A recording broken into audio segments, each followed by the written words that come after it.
Tuvojoties vēlēšanu dienai, neizbēgami uz ielām sastopam cilvēkus, kas apņēmušies ar partijas simboliku un bukletiem rokās aicina vēlētāju balsot. Es pasniedzu lapiņas visiem vēlētājiem, lai viņi zinātu, par ko balsot.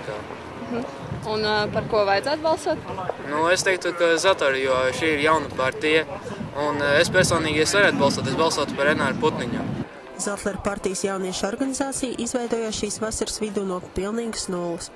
Atmosfēra organizācijā esot draudzīga, un jaunieši tic partijas idejām.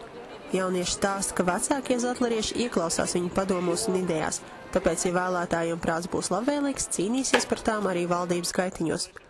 Daudz jaunieši ir nevien organizācijas biedri, bet arī partijas deputātu kandidāti, tāpēc vēlētājiem ir izdevība uz ielas runāt ar potenciālo tautas kalpu.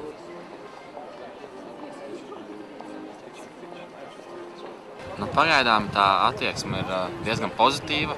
Nāk daudz cilvēku runāties, un tad citreiz nāk ļoti ilgi runāties, un kopumā ir pozitīvi. Kāda ir visbiežāk interesējošie jautājumi no potenciālajiem vēlētājiem?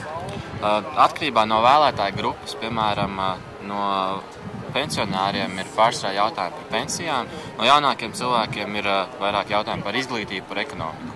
Vai viņi saņem atbildes šiem jautājumiem? Es ceru, ka mēs dodam pilnvērtīgas atbildes, un parasti cilvēks aiziet prom no tēlas, no šajienes ir apmierināts un priecīgs.